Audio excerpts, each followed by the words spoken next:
have a confession. I have been curating this perfect playlist that since college that is filled with these really emotionally intense songs that you just want to belt out at the top of your lungs. And it's so ridiculous and intense that when my husband hears this particular playlist, like he knows these songs that are coming up, he's just like peace out. Like if he opens the car door and it's going, he doesn't even want to know, right? Just kidding, he always wants to know. But the first sign that New Moon was here was when I had to start playing that playlist. And you might be wondering why these are so connected. And that's because a Scorpio new moon is full of the drama. It's full of emotional transformation.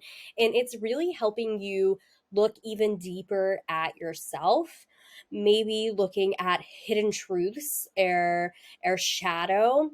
And out of this, kind of, I always think of the Sylvia Plath uh, poem where, and let me make sure I quote this exactly right, or I will be mad at myself. um, but it reminds me of that.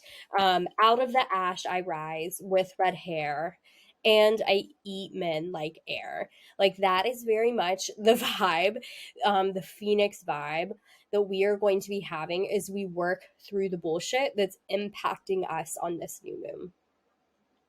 New moons are always about new starts, new beginnings. They're great to manifest with because it's a time, excuse me, I'm getting the hiccups, of reflection and looking at what we want out of life. But it's also this powerful time of expressing our needs, our desires, what we want in life, and really listening to our intentions. Now, new moons are always about beginnings, but Scorpio is going to heighten our emotions. It's going to heighten our intuitive knowing, and it's going to help us go even further when we look at building our lives. I know for me, as soon as it sounds so silly, but the girls that get it.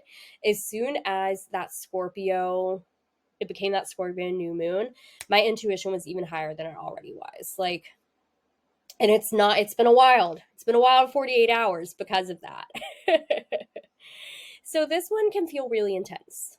It can bring up some big feelings that can surprise you. You might be crying, you might be screaming, you might be pulling away from people. You might be listening to the angry playlist that I always play. But whatever it is, it's okay. Give yourself space to process these feelings. And so often we don't give ourselves space to process our feelings, right? We feel like we have to tuck them away and keep moving. We aren't allowed to have that anger release. We aren't allowed to journal it out because we don't even have time between all of the meetings. But the thing is, we have to do these things or it just stays bottled and pent up and really uncomfortable. And as these emotions and feelings are coming up, maybe it's an intuitive ping, we may not 100% understand what it is at first. We may not even make sense of it all. But really looking at these underlying emotions and finding the nuggie, as my dear friend and mentor likes to say, is going to be huge on this new moon. It's going to help you have this beautiful transformation. So let this moon really help you understand an even deeper layer of yourself. Is there fear that you need to look and see what it is? What's this all about? Is there emotional work that needs to take place? Have you been feeling just off kilter and maybe it's time to slow down and get grounded and get back in a practice that really supports you and your emotions? Let your inner truth guide you, let your intuition guide you, and don't question it. Just do it. You need to grab that journal and write? Do it. Need to go for a walk? Do it.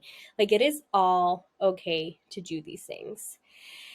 And know that if you're feeling angry, if you're feeling frustrated or restless, that's okay.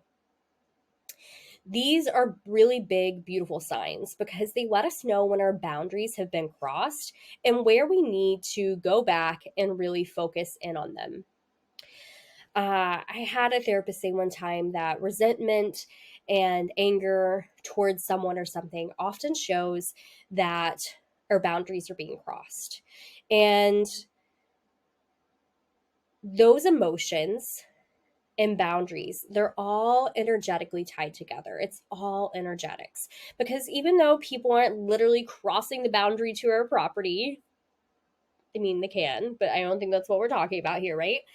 Um, it is still this energetic crossing that we feel. And so it's so important that as we're moving into this holiday season where often a lot of our boundaries get tested, we need to focus in on what our boundaries are, what ones we need to adjust, what ones we need to set, and what it's going to do for us to set them. So I really encourage you to take a look at your emotions and your boundaries as all of that is coming up for you during this new moon, and be open to learning about yourself.